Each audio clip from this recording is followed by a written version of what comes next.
Namaste, everyone.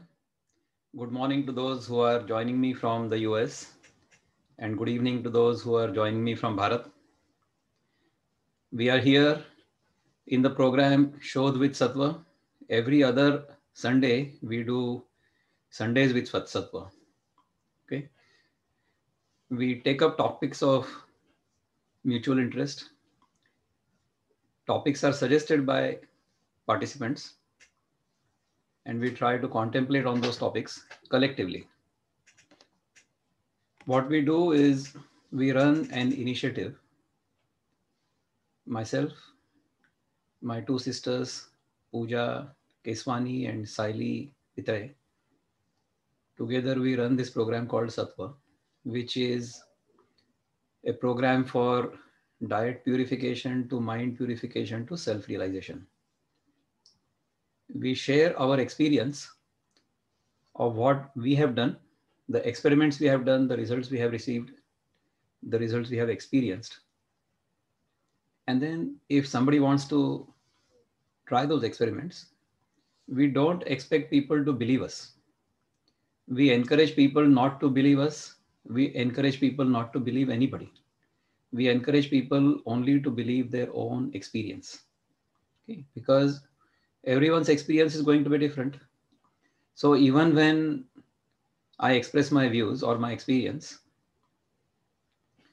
you are free to disagree with me. In fact, many of you will disagree with me. That is completely okay.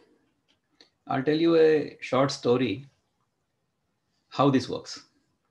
So there was a primary school, an elementary school, and there was a drawing class. All right. In that drawing class, there were 12 students. Those 12 students are going to do the drawing.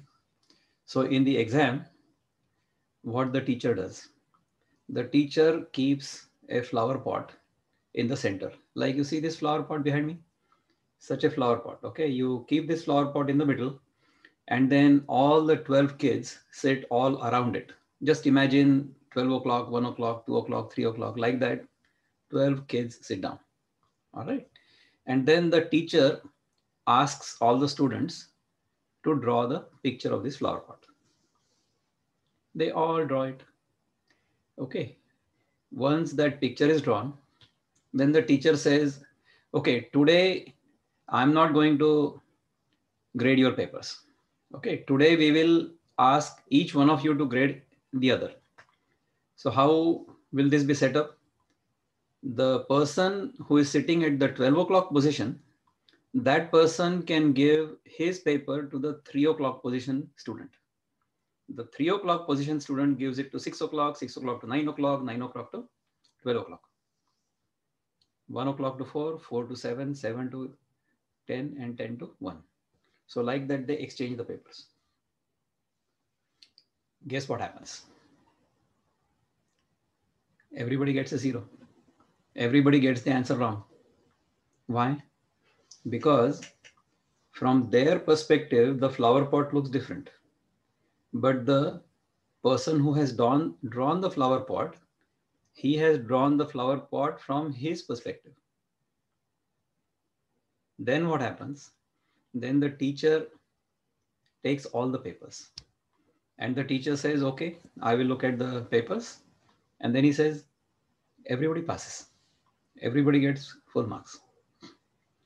How has this happened? See, our normal understanding or our point of view, our viewpoint, in Sanskrit it is called drishtikon. Drishtikon means the angle of view. Drishti means view and kon means angle or the perspective. The perspective from which we look at something. When we are looking at something which is the other, then it will appear to us based on how we relate to it. Okay. How do we correct this error in perception? If we are looking at something objectively, then we should look at that object from all 360 degrees. Then that object will be understood the way an object can be understood. But the way we want to understand something, if we really truly want to understand something, then we will have to become it. Only then we will get a complete understanding of what it is. With that thing, we will have to become one. There has to be what we call a yoga or an advaita or a non-duality with what we are studying. Only then we will truly fully understand it. Think of even very simple things. Okay. See, when we were all children, the little baby doesn't really understand or doesn't really know that this body is the child. Okay, so a little boy, say his name is Raju. The little boy Raju doesn't know that he is Raju. The little boy thinks that this body, everybody is calling the body Raju. Okay, so sometimes when he gets hungry, he says, Mummy, Mummy, Raju is hungry. Give food to Raju. He doesn't realize that he is Raju. Over time, his understanding that I am Raju or this body is Raju or everybody is calling this Raju, he starts believing, he starts contemplating, and he starts perceiving that this body is me and this body is mine. Okay, that's how our understanding starts developing from day one. Okay, so as we grow up, our understanding, our perception, and our conviction that this body is me keeps growing, growing, growing, growing, growing. Okay. The trouble is the body keeps changing. Okay. But we still don't have any experience of change. We have no experience of change. So as we grow older, everybody calls us, dear Raju. They will embrace us, they will kiss us, and all that. Everything will happen. Then a time comes when all of that stops. And then we start wondering, until now, all these days, everybody used to just love us and they used to give us an embrace and they used to kiss us and all that. How come this has changed? But anyway, we get over it and we think that, okay, my body has changed. I have grown up. I have become taller. If it's a boy, then there are some mustaches or facial hair. If it's a girl, then there are some other changes. So we don't realize that these changes are happening, but other people will notice those changes in the body because other people are looking at us as an object. Other people are looking at us as other than themselves, isn't it? So whatever is other than us, see, in the last webinar or one of the last webinars, I had told when we are looking at something. So for example, you are looking at me right now. What are you seeing? All you are seeing is a picture, a shape, and there are colors. Okay, so those whose vision is proper, they will see all the colors properly. But those who are colorblind, God forbid, then they get confused in which color. All right. So what we perceive is based on what our sense organs tell us. All right. Our sense organs may or may not tell us what is right. Our sense organs will tell us based on how they are calibrated. So for example, many of us, many of you may like tea. A lot of us cannot even begin the day unless they have a cup of tea. Some of us, I'm not included in that because I never really liked bed tea, but a lot of people like bed tea. So they have to have tea while they are in the bed before they get up. Some of the people, if they don't have a cup of tea, then they may not even be able to go to the toilet. So this is the kind of dependence we have on the tea. So the tea in India, typically the tea will have a lot of sugar. Okay, in Pune, this kind of tea is called Amruta Tulya, means as good as nectar or comparable with nectar. That's just the way in Pune people refer to tea as. All right, so forget about that. If we enjoy tea, that's fine. I'm not saying that you should drink tea or you should not drink tea. If you enjoy tea, you add whatever amount of sugar you feel like adding, depending upon your taste. Now imagine before drinking that cup of tea, you just eat a spoonful of sugar. then what will happen? Then the taste buds that are responsible for tasting the sweet taste, their zero is reset. Okay. Thereafter, it doesn't matter how sweet the tea is. If you drink the tea, it will not taste sweet. You will taste the bitterness of the tea, but you will not taste the sweetness of the tea because the sweet taste buds have been reset. All right. So our perception has changed because our viewpoint or our standpoint has changed.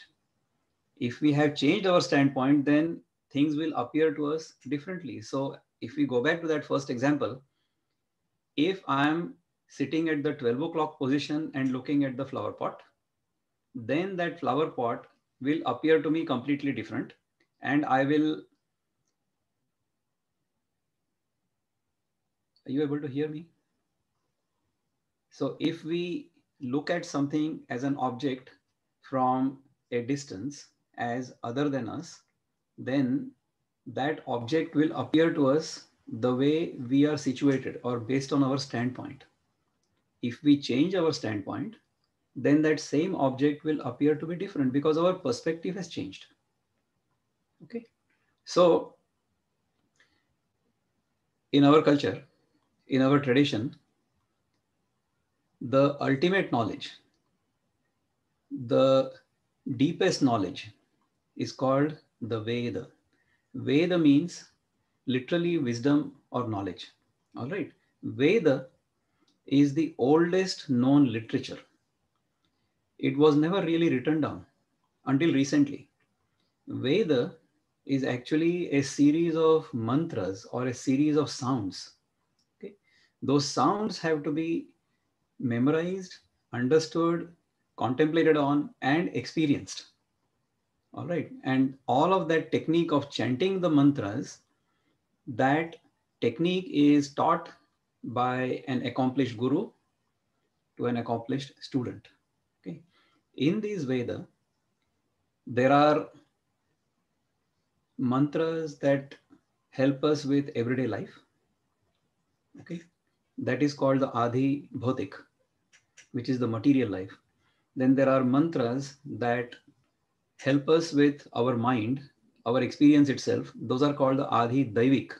So those pertain to rituals that we pray to certain deities and then certain good results will happen in the future, those kinds of mantras. And then there are other mantras that basically deal with the nature of who is this one who is doing all this. That is called the Adhyatmik. So these mantras are principally in what is called the Upanishads, Upanishad or the Vedanta. Vedanta is the end of the Vedas or the ultimate objective of the Vedas. Either way, Vedanta could be understood. And Upanishad means sitting at the feet of the Guru and learning. All right. So there are several Upanishads, and you may choose any one Upanishad and see which one catches your attention and touches your heart. Contemplate only on that one Upanishad, that will be enough.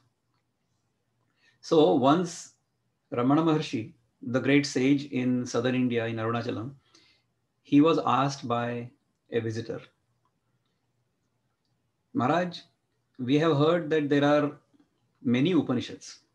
How many Upanishads should I study to become self-realized?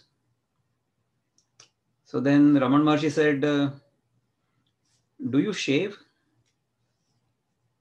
He says, Maharaj, I was asking you about Upanishad. I was not asking you about shaving. So, yeah, I understand you are asking about Upanishad. I'm asking you, do you shave? He says, yeah, I shave. He says, to shave, how many mirrors do you require? I just shaved. So I was thinking of that. How many mirrors do I require to be able to shave properly? You require only one mirror. And in the mirror, what do you see? You don't see the mirror. Okay. You see the image. You see the mirror image. But do you really see the image? No, no. In that mirror image, you are actually looking at yourself. So when you look at that mirror image, you don't shave the mirror image, you shave yourself. That is what Upanishad means. That is what scripture means. That is what Veda means. Once we start contemplating on these, once we start learning these things, and once we start learning from our own experiences, once we have a deep and keen and strong desire to learn, that keen and strong and deep desire to learn itself is called the Guru. Guru is the one who removes darkness of ignorance from our life and who establishes the light of wisdom in our life. All right. So once we start learning from our experiences, that is when we truly understand why we are here. So the first question in the questionnaire that was given to me today, why are we here? So this was the preamble for that, which brought us to why am I here? This question will appear in everyone's heart at some point or the other. Why am I here? What am I doing here? Why am I here? So why are we here? If that question doesn't come in your life, then you are really lucky. And I'm in a way jealous of you. They say ignorance is bliss. So if I don't really want to know the answer to this question, then I'm blissful. Then what happens is, what I continue to do is I continue to consider this body to be myself, like the Raju in our story. And whatever is pleasing to the body, I keep doing. So what is pleasing to the body? The body has 5 sense organs. Okay. Shabda, Sparsha, Rupa, Rasa, Gandha. Shabda means sound. Sparsha means touch. Rupa means vision. Rasa means taste. And Gandha means smell. So whatever is pleasurable, whatever is pleasing to these 5 sense organs, those things I pursue. Then I keep thinking that the purpose of my life is to collect all these 5 different kinds of things. Those things will come in contact with my sense organs and an experience of joy will happen. Okay, I'm not kidding myself or you that when a sense object comes in contact with sense organs, happiness will not happen. Joy, happiness, even bliss will happen. Okay. Our problem is we want that joy, we want that happiness to last for a long time. And our problem is it doesn't last that long. It doesn't last that long. So then what? Then we start thinking that the purpose of life has to be something different because somehow, I've tried to pursue happiness, I've tried to pursue the pleasure for this, but this doesn't remain permanently or continuously in that state of experience. Then I start pursuing something else. Then I start thinking that the purpose of my life must be something different. Then what I do is I try to pursue something that will last a bit longer. Then what do I pursue? Then I try to pursue things that please me, please my mind rather than my body. Okay, I have done enough, I have earned enough money, and I have all kinds of conveniences around me. All right. And most of us, I would say all of you who are here right now, are in that category whose physical bodily needs are met. Otherwise, you will not be spending money on the internet and spending an hour with me trying to contemplate on these things. So this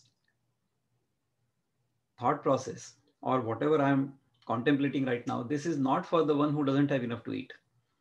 I'm not again fooling myself.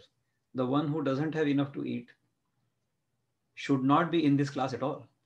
The one who has not enough to eat should be working to get something on the plate. That is what all of us do. With divine grace, we have enough on our plate. We have enough things in our closet, enough money in the bank. That is why we are contemplating on these things, because we have gone beyond those things. We have understood that those things will give us temporary pleasures or even a high, a mental high, but it still doesn't last for a long time, right? Now, the third thing we want to pursue is, once we've had this, once we have enough pleasures, once we have enough wherewithal, these things are called kama and artha.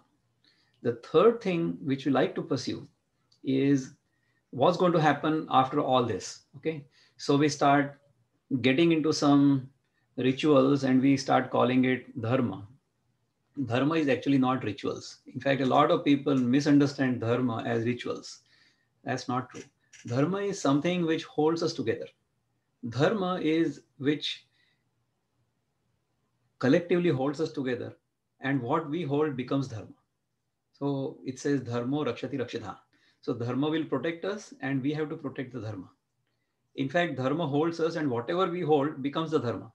So for example, in today's world, money has become very important.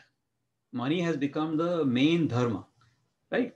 So we think money should be earned in whatever way. So we don't care whether the money is coming to us above the table or below the table or behind the table. It doesn't really matter. We are pursuing money, right? We have completely lost awareness or the discrimination about how we should earn the money, right?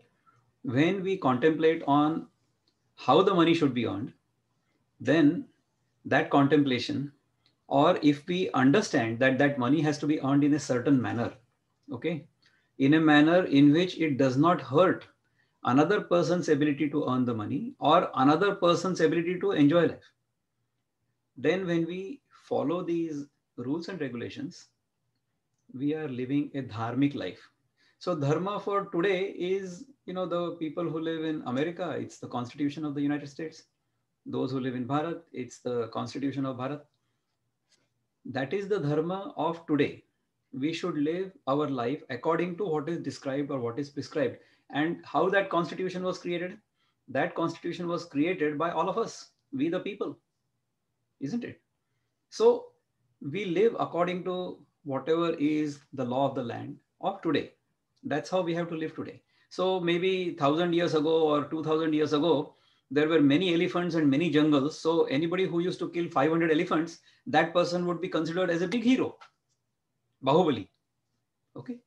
But today, if I even look at an elephant, some wildlife conservation officer will come and try to arrest me, because there are not enough elephants, there are not enough forests, and elephants have become almost extinct. There are very few elephants in the wild anymore. Okay, because our own presence and our own footprint on this planet has increased quite a bit. So the dharma or the law of the land will change from time to time. Okay, even if we pursue all of this, even if we live according to the dharma and according to all these things, we still will come to a point. Is this it? Is this all? Is there something else? Then we start contemplating why we are here. Why we are here. So once we get into this contemplation part, that's when we walk or we start walking on the spiritual path. So that is the answer, or that is the long introduction for what is or why we are here. So then, is there a purpose to our life? So we have thought that our purpose of life was to pursue this material happiness or bodily pleasure. And then we started thinking that the next purpose of life was, to earn money, to earn name, fame, power. See, that power will really intoxicate us, really intoxicate us. In fact, for power, all kinds of things can happen. The son will murder the father, the brother will murder the elder brother, and all those things. In fact, we see in history so many kings became kings by murdering their father, or they put their father in jail. Those things have happened in the history, isn't it? See, even now, if you look at the power struggle, how does the power struggle happen? Even in a democracy, the various political parties will campaign. Sometimes they will tell good things about themselves, exaggerate them, and sometimes they will tell bad things about the opposition parties and exaggerate that as well. We have to take both these things with not a pinch of salt, but an entire kilogram of salt, because we don't know what is right and what is wrong. whatever we are told, either through the media or even by the people themselves, may not be the complete truth. We have to arrive at our own truth by putting the pieces of many puzzles together. All right. So the purpose of our life is not bodily pleasures, not name, fame, and fortune. All right.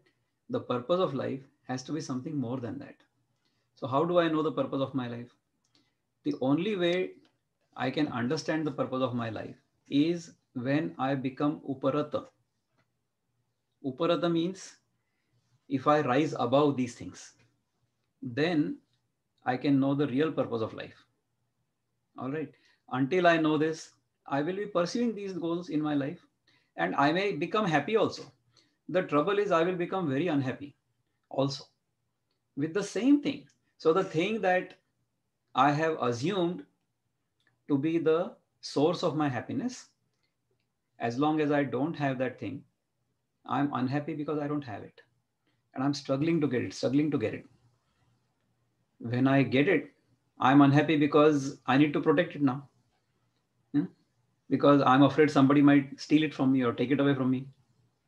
And then when that thing goes away, or if my own ability to enjoy that thing goes away, then I'm unhappy because I don't have it anymore.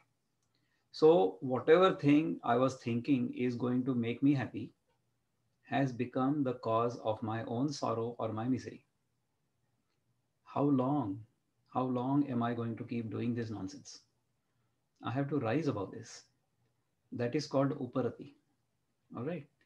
So I happen to be very interested in contemplation, understanding, observations, and trying to learn from my experiences. That is called the path of inquiry. Not everybody may be like that, but I would encourage you to look at your own experiences. Whatever I have told you so far, whatever I have shared with you so far, is not different from anybody's experience. All of us have experienced all these things. So, all we try to do is look at our own experiences and try to learn from them. When we contemplate in this manner, we will understand the purpose of our life. The purpose of our life, once we contemplate long enough, hard enough, study the scriptures, study what other masters have told us, then the final thing which will really give us fulfillment is when we understand who we are, when we know who we are. All right.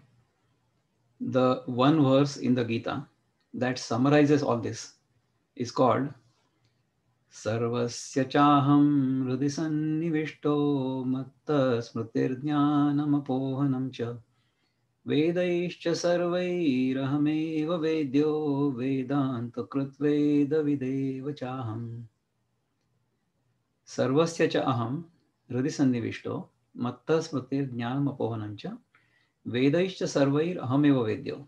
This is what I actually wanted to focus on because just to talk about this entire verse could take half an hour. Vedaishcha sarvair ahameva vedyo. The essence of all the Veda. Vedaishcha sarvai, all Vedas. Aham eva vedyo.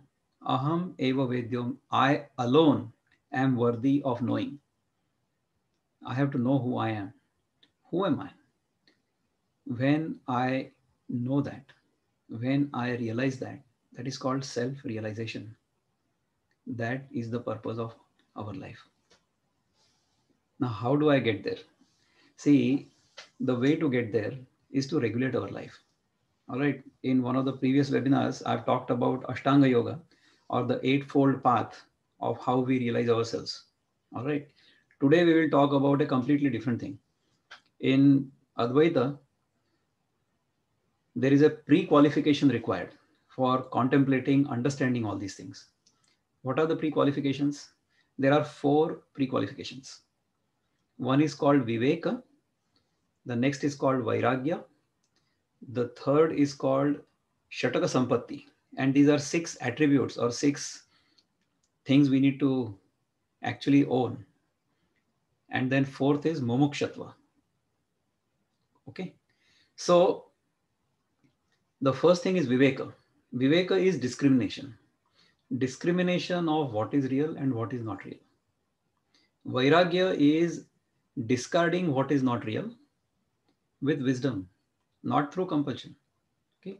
Then the Shataka Sampatti, the six things we have to cultivate are Shama, Dama, Uparati, Titiksha, Shraddha, Samadhan. These are the six things we have to actually earn. Shama means calming down the mind. Dama means control over the sense organs. Uparati means, I already told you, Uparati means rising above the mundane things of life. Titiksha means forbearance, or be able to, really, whatever happens in our life, we somehow bear it. We bear it. Okay. Bad things will happen.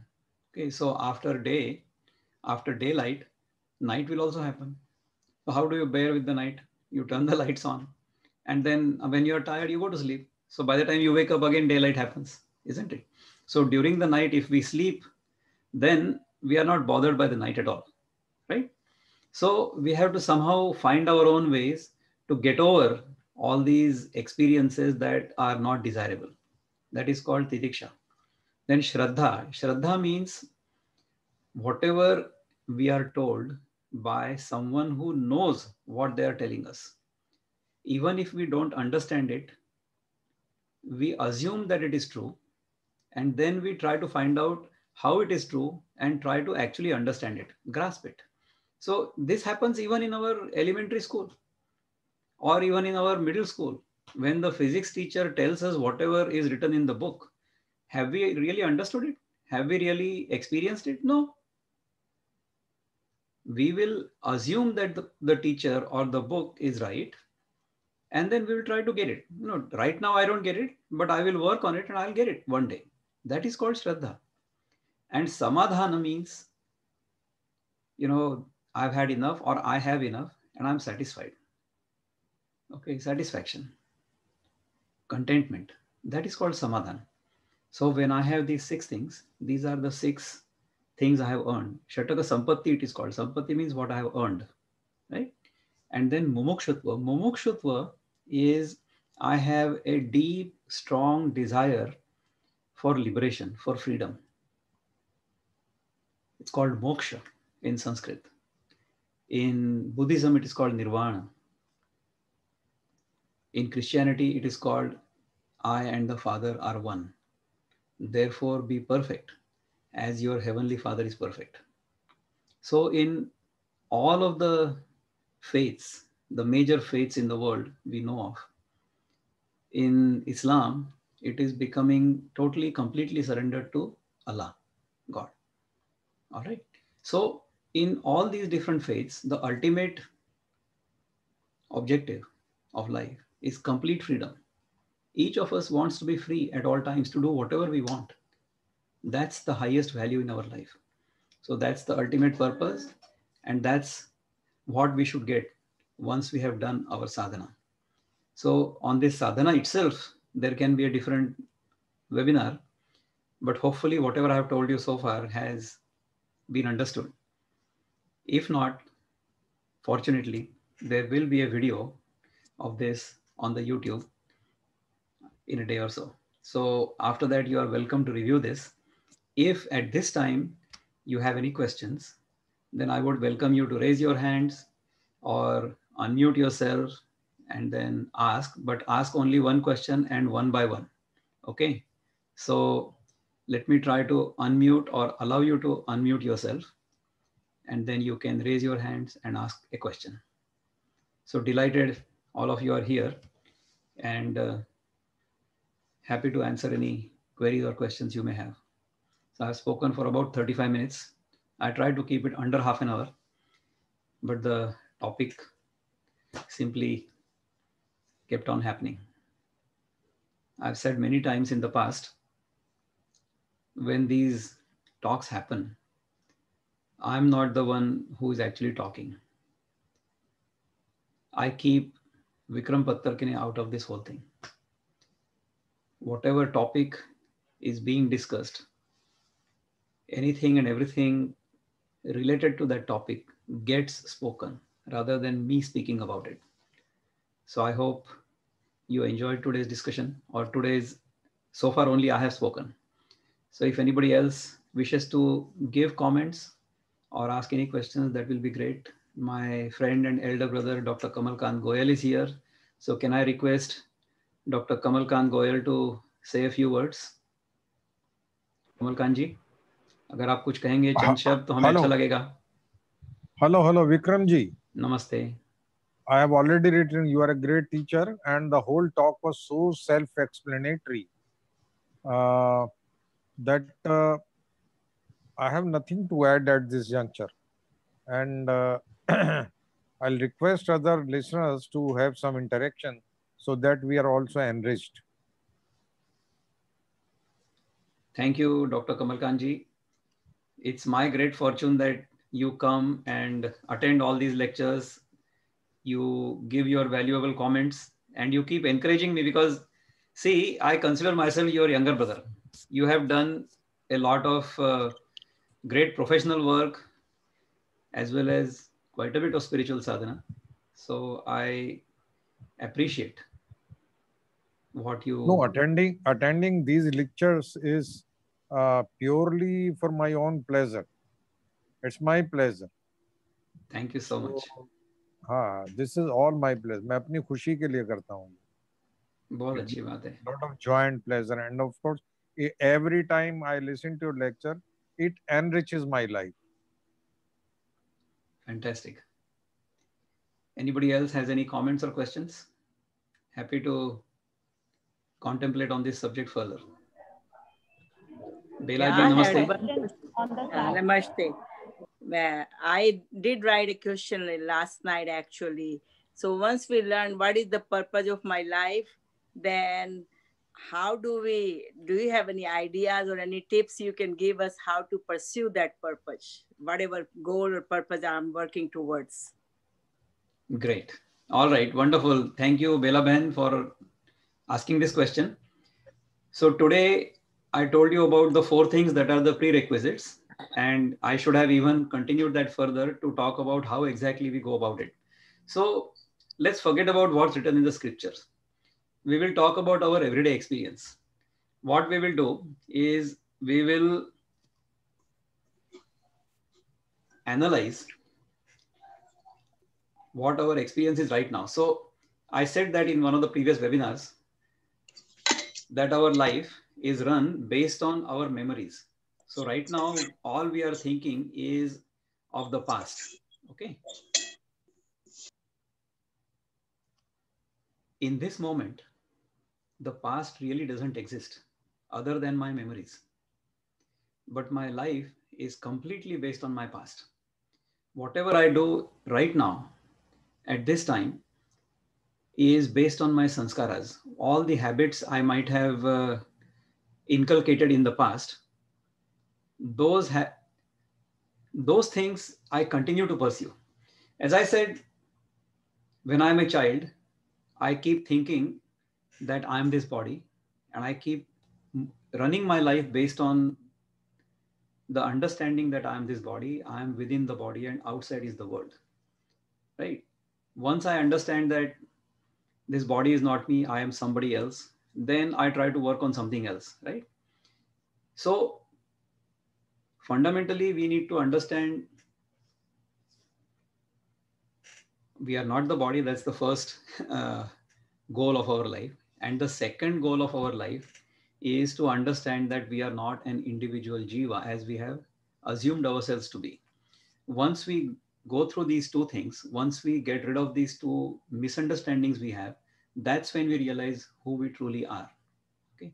Some of the simple rules in daily life are: number one, I keep telling this is what our whole program Sattva is based on also. Number one, do not consume anything more than necessary. The one thing we consume all the time is food, isn't it? Starting from the morning, I want tea, I want some biscuits, I want this, I want that. And we keep on eating all the time, right? We don't really ask ourselves, whether we are hungry or not, whether we are thirsty or not. If we eat when we are not hungry, if we drink when we are not thirsty, then we create poisons within our body. Okay? And those poisons will eventually make us sick. Our experience of life will change. So one of the first rules we should all follow is we should not eat unless we are hungry. Okay. Second rule or second thing, we need to always think about these things, contemplate on these things, learn these things. See, again, I'll give you the example of food. So when we get up in the morning, we get hungry. So then we eat breakfast. What happens? Then we go start doing things and go to office or whatever. And by 12 o'clock, 1 o'clock, we get hungry again. Then what do? We eat lunch. Then we do other things, work in the office, we have a meeting or we have a phone call, this, that, and the other. Again, by 4 o'clock, 5 o'clock, we get hungry. Then we ask somebody to bring a cup of tea, or we make a cup of tea and then have a biscuit with it or a snack or something. Then again, by about 7, 8 o'clock, we get hungry. Then we eat dinner, isn't it? So in the same manner, when we are contemplating like this, when we are in what I'm calling as satsanga, we have understood something. But then after the satsanga is over, our life will start happening. And then we'll forget about whatever we had learned in this satsanga. Then what? Then do one more satsanga. Then revise whatever we are doing. So whatever food we are giving to the body, the material or the physical food we are giving to the body, in the same manner, we have to give good food to our mind and to our spirit as well. That is called satsanga. So I would say that unless we do satsanga or unless we contemplate on such things, even if we do it for 10 minutes, it doesn't matter. See, we live our life at 4 different levels: the physical body level, the mental level, the emotional level, the energy level, and the spirit level, right? So at all 4 levels, we have to give the proper kind of food to our body. So the physical food is for the physical body. For emotional things, we can play a game or we can sing or we can dance, and then we are emotionally happy. For energy or for giving good food to the energy body, we do yogasana, pranayam, all those things. And then the fourth thing, the spiritual thing, for that, this kind of contemplation, this kind of satsanga, that is the food. So whenever we need to feed our 4 different aspects of our life, these are the 4 things we do. So don't eat unless you're hungry. Don't drink unless you're thirsty. Contemplate all the time. Whenever you have any questions, try to find answers to those questions from those who have solved those questions in their life, who have experienced the answers in their life, and learn from them. That is called the Upanishads. That is exactly what is Upanishad. So when we do that, then we will get a much better experience of life. And not just learn, but inculcate those principles in daily life. Then only we can say, okay, I have internalized whatever I have learned. That would be the way to do it. All right. So even if you do 2 or 3 things for some time, I'm sure you will come in these webinars or in these meetings in the future also, and we will contemplate on these things as time moves forward. So I see Vikram Patil has raised his hand. Yes. So Vikram, I love your name.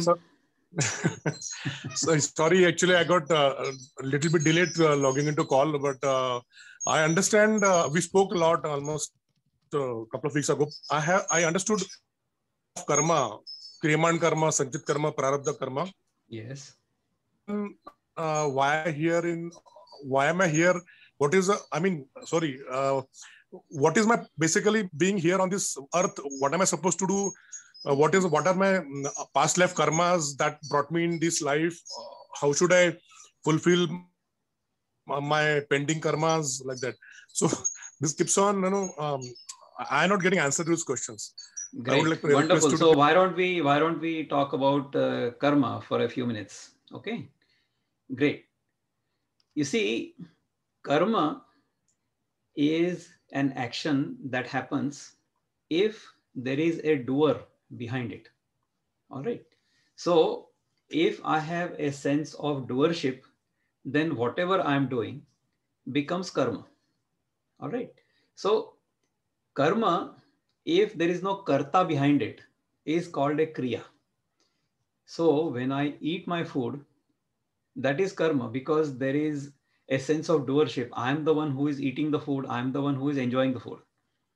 So I am the karta, and the process of eating the food is called the karma. All right. But thereafter, that food is getting digested in my stomach. That digestion process is not karma. That digestion process is called kriya. It is called pachana kriya. It is not called pachana karma. All right. What we eat is called udarabharana nohe janije yajna karma. So that yajna karma is basically the process of putting food into the fire, the belly fire or the digestive fire. Whatever food we put is like the offering to that digestive fire. So that's why we call it the karma, yajna karma. Even in the 15th chapter, the Bhagavan says, Pachamyannam chaturvidham. So he says, whatever food we eat, help me here, the 13th or the 14th verse, whatever food I eat, that food is actually aham vaishvanaro bhutva praninam deham ashritah pranapana samayuktah pachamyannam chaturvidham. So see, sometimes while I'm contemplating on a different subject, I may forget about what I want to talk about. So what this says is aham vaishvanaro bhutva means I am the digestive fire in all living beings. Praninam deham ashritah pranapana samayuktah. I join the pran and apan. I balance the pran and apan. I bring them together, and pachamyannam chaturvidham. I digest the four types of different types of food. That's what I do. So that's what is happening according to natural law. So once we eat the food, that is the karma we have done. But the kriya of pachana or digestion is happening by nature's laws. See, that is why in the second chapter, Bhagavan says, Karmani eva adhikaraste ma phaleshu kadachana, means you have control over your actions, but you don't have control over the consequences of that action. All right. So if I do the karma with a karta bhav, if I'm saying that I'm the one who is doing this karma, then the karma phala or the result of that karma will happen. And I will have to face those consequences. Now imagine your child. If that child is playing cricket in your yard, and while playing cricket, the ball goes and hits somebody's window and breaks the window. Okay. And the child runs to your house and he comes and tells you very innocently that, Father, I have not done it. So if he says that I have not done it, means he has renounced the karta bhav, then you will not punish him. Isn't it? So if I don't have the karta bhav, then the consequences of my actions are not accrued to me. But if I do have the karta bhav, then the consequences of the action will be accrued to me. What will happen is, if I do good action, in fact, we all try to do good karma. We all try to do good things so that the consequences of that karma will be good, and then we will be able to enjoy those consequences. That consequence of good karma is called punya. All right. And the consequences of bad karma is called papa. So whenever there is a karta, whenever I do anything intentionally, then a good consequence will happen, which is called punya. And a bad consequence will happen if I do the bad karma, that is called papa. And I have to either enjoy the punya or suffer the consequence of the papa without any doubt. There is no cancellation. Okay. The other interesting thing, Vikram, is the consequences of punya can be distributed, can be shared. But the consequences of papa cannot be shared, cannot be distributed. We have to suffer the consequences of all of our papa. But the consequences of punya can be shared. So for example, if you do something good, if you win a lottery or if you win a big prize, and then for some reason you are unable to go and accept the prize, you can always send your wife or your son or your friend to go and accept that prize on your behalf. But God forbid you make a mistake and you have to go to jail. Then you cannot request your wife or your friend. First of all, they will not want to go there. And secondly, by law, you cannot even send them.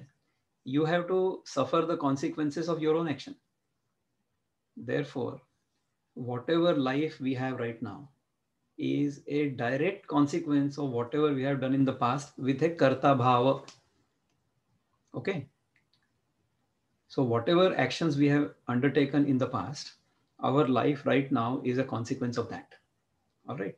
What's the way out of this? At least now, start doing things without the karta bhava.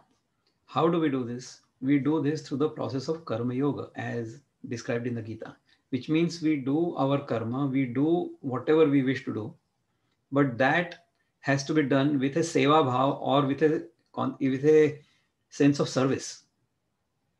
If we do that, then that karma will not really bind us. Okay. We are in this life, we must act. We have to do something or the other. Okay, we must do karma. So he says, Karmani evatakaaraste ma phaleshu kadachana ma karma phala heturvu mate sangostva karmani. So don't be attached to inaction either. We cannot live without action.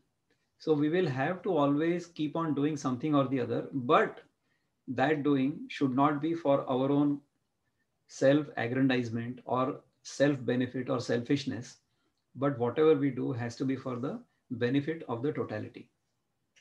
When we do that and we dedicate the fruits of that action at the feet of the society, at the feet of what I call the Samaja Purusha. So if our work is undertaken with a spirit of service, as a spirit of offering to the Samaja Purusha, then those actions will not bind us. So this is the way to not collect any karma in this life and then not have to again take another body to suffer the consequences or to enjoy the fruits of the good action. So even the fruits of the good action have to be dedicated to the totality. I hope this satisfies your query. If not, we'll contemplate on that further at some other time. But I'll take another question. I think there are more questions. So Pooja, would you like to read the question out? I didn't really read that. Samir has raised his hand also. So why don't I unmute Samir, or you unmute yourself, Samir, and ask your question, please? Yeah, good evening, Dada. Yes.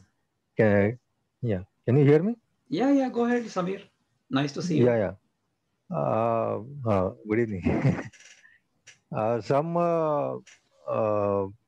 gurus say that Karma Siddhanta is technically not real. Some say that it is false. Some say that the Mandukya Upanishad completely trashes the Karma Siddhanta. Some books say that at the moment you are born, you are bound by karma, and the reason that you are born is also because of karma. If you have no karma, then you won't be born at all in the first place. The example Correct. given is that when two people marry, when a man and a woman marry, they have a baby. That is also due to karma. But it is not true for every man and woman. Many of them don't have a son or daughter or baby. That is the clearest example that we are born due to karma. The other example given is that there is mud on the ground, but unless the potter creates the mud potter creates the pot, you won't get a pot. That is also due to karma. Correct. The more we try to get rid of karma, the more we are bound by new karmas. Correct. So Vedas say that Atmagyan or is the only way to get rid of karmas, both prarabdha, new and future karmas. So is it true that Atmagyan or Advaita Vedanta is a system to get rid of karmas? Absolutely. So Atmajnan and Advaita Vedanta is indeed the way to get rid of karma, because according to Advaita. And you will also, upon contemplation, understand this. Karma happens in a state of experience of this world. Okay. Both the material world, the Adi Bhautik world, and the Adi Daivik world at the mental level. In these states of experience, the law of karma is indeed applicable. All right. So if I jump from the 5th floor of the building, I will come to the ground according to the law of gravity. The law of gravity is applicable in the physical world. In the same manner, in the Adi Daivik world, in the Adi Daivik plane of experience, the law of karma is applicable. So if I even think of something bad for somebody, that thought, instead of hurting them, hurts me first, because the agitation has happened in my mind, isn't it? So if I'm angry at you, then my blood pressure will increase. Nothing may happen to you. Okay. So even at the Adi Bhautik and the Adi Daivik level, the consequences of our own actions have to be borne by us. That is the law of karma.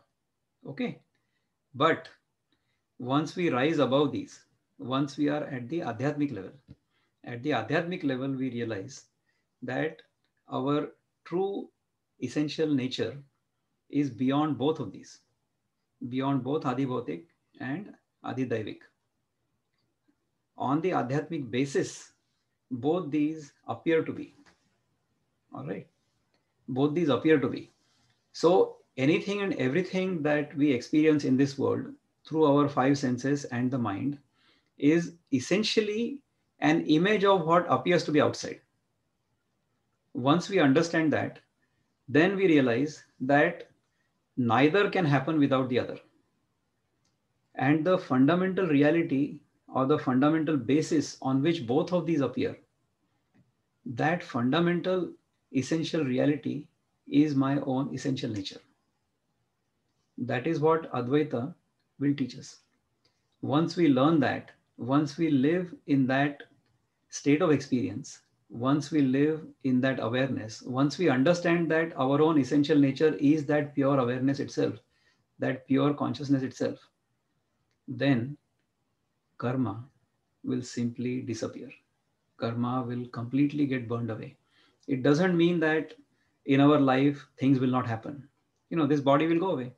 The body has been created thanks to my parents. This body will go away.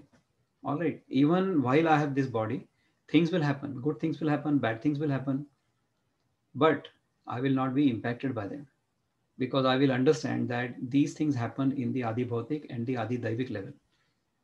If I start living at the Adhyatmic level, then those experiences will not bother me. Then what will happen? Dukkheshu anudvignamana, sukheshu vigataspruha, vitaraga bhaya krodha, stitadir muniruchyate. So dukkheshu anudvignamana means by sorrow, I will not be udvigna, means I will not be agitated. Sukheshu vigataspruha means by happy circumstances, I will not have craving for it. Vitaraga bhaya krodha, so I will go beyond bhaya, raga, krodha. Raga means craving, bhaya means fear, krodha means anger. I will get rid of all of those. Okay? Stitadhir muniruchyate. And I will be steady in my own essential nature. I wish and pray that all of us experience this in this life and have a wonderful weekend. Thank you again for joining. We'll see you again in 2 weeks. Bye-bye.